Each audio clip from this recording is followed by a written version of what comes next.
शुभ प्रभात। आज हम पर्यावरण अध्ययन विषय में खेल खेल के बारे में पढ़ेंगे। इसमें आज हम यह जानेंगे कि शतरंज को आधुनिक युग में कैसे खेला जाता है और इसका इतिहास क्या था। शतरंज यह खेल अभी से नहीं खेला जाने लगा है, यह खेल प्राचीन काल से खेला जाता आ रहा है, परंतु प्राचीन काल में भारत में इसे पासों की सहायता से खेला जाता था। पासे, वही पासे जो कि हमें महाभारत में देखने को मिलते हैं, उन्हीं की सहायता से शतरंज खेला जाता था। यह खेल मध्य वर्ग के लोगों के लिए नहीं था। इसे राजा, महाराजा तथा उच्च वर्ग के लोग खेलना पसंद करते थे। परंतु आज आधुनिक युग में शतरंज को अब इस बोर्ड की सहायता से खेला जाता है। शतरंज का जो खेल था यह भारत से इसे पहले चतुरंग के नाम से जाना जाता था। फिर यह खेल भारत से फ्रांस चला गया, जहां पर इसका नाम चतुरंग पड़ा। कई वर्षों बाद यह वापस भारत आया और भारत आने के बाद इसका नाम चतुरंग के स्थान पर शतरंज पड़ा और आज भी हम इस खेल को शतरंज के नाम से जानते हैं। अब जरा देखते हैं कि शतरंज को आधुनिक युग में कैसे खेला जाता है। तो शतरंज का बोर्ड इस प्रकार का होता है, जैसा कि हम यहाँ पर देख रहे हैं। यह दो रंगों का बना होता है, काला और सफेद। यह और भी कोई दो रंग हो सकते हैं। यह बोर्ड 8x8 का होता है, जैसा हम यहाँ पर गिनकर देख सकते हैं।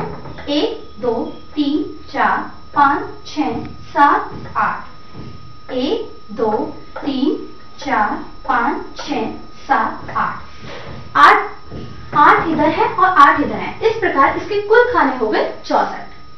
इस खेल को सिर्फ दो ही खिलाड़ी खेल सकते हैं, यानी कि 32 खाने ऊपर और 32 खाने नीचे। विपक्षी दल के भी 32 खाने होते हैं और पक्षी दल के भी 32 खाने होते हैं। इस खेल में 16 गोटियां होती हैं।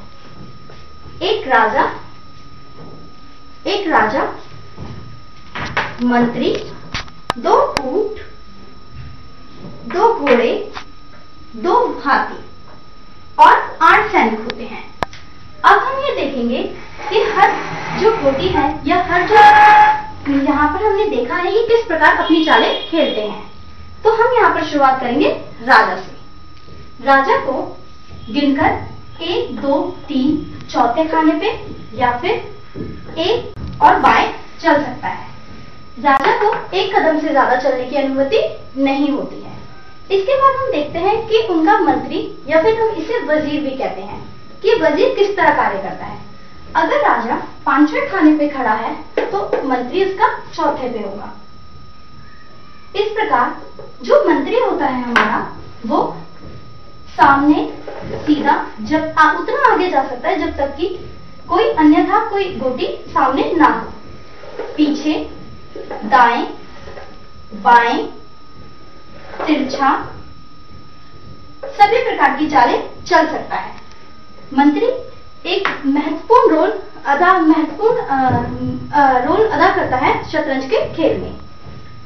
अब बारी आती है हमारे ऊंट की। जो ऊंट होते हैं हमारे, वो राजा और मंत्री के बगल में होते हैं। एक सफेद खाने में होता है, जैसा कि हमें यहाँ पर देख सकते हैं, और दूसरा काले खाने में होता है। काला वाला तिरछे, दोनों ही ये तिरछी चाल चलते हैं, लेकिन काला वाला हमेशा काले खानों में तिरछी चलता है और सफेद वाला हमेशा सफेद वालों में तिरछी चाल चलता है। इसके बाद हम बात करेंगे घोड़ों की। ये ऊंट के बगल में लगाए जाते हैं। ये भी एक सफेद और एक काले खाने में होते हैं। ये ढाई चाल चलते हैं, या फिर हम ये कह सकते हैं ये एल की अंग्रेजी में एल आकार बनाते हैं। 1 2 ढाई। सबसे अंतिम में आते हैं हमारे हाथी, जो कि दोनों कोनों पे खड़े होते हैं। ये हमेशा सीधी चाल चलते हैं और ये दाएं भी चल सकते हैं, दाएं बाएं लेकिन सीधा। और इन सभी के आगे हमें ये खाने नजर आ रहे हैं, इन पे हमारे सैनिक खड़े होते हैं। इसी प्रकार यह सैनिक सिर्फ एक कदम चलते हैं, लेकिन विपक्षी दल के सैनिक को मारने के लिए यह तिरछी चाल भी चल सकते हैं।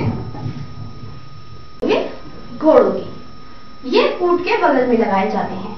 ये भी एक सफेद और एक काले खाने में होते हैं।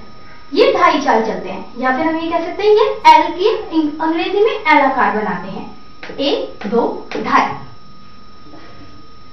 सबसे अंतिम में आते हैं हमारे हाथी, जो कि दोनों कोनों पे खड़े होते हैं। ये हमेशा सीधी चाल चलते हैं और ये दाएं भी चल सकते हैं, दाएं बाएं लेकिन सीधा। और इन सभी के आगे हमें ये खाने नजर आ रहे हैं, इन पे हमारे सैनिक खड़े होते हैं।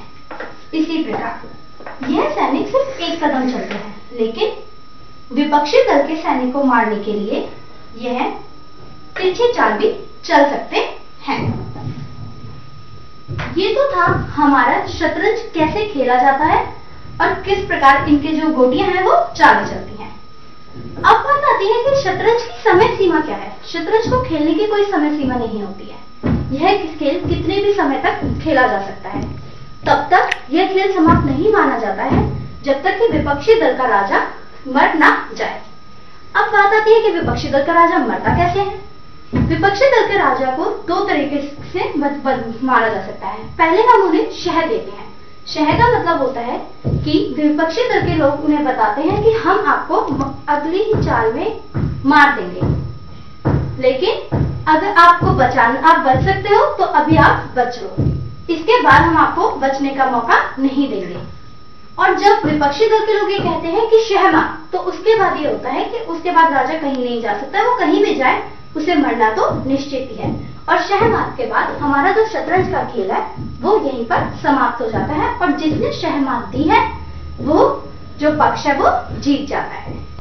ये तो था, और इसके कुछ नियम कायदे कानून ये अंतरराष्ट्रीय और राष्ट्रीय स्तर पर भी तय होते हैं। ये था आम शतरंज हम कैसे खेल सकते हैं अपने दैनिक जीवन में। भारत के विश्वनाथ आनंद को सर्वप्रिय स्थान दिया जाता है क्योंकि उन्होंने 17 वर्ष की आयु में ही शतरंज में महारत हासिल कर ली थी।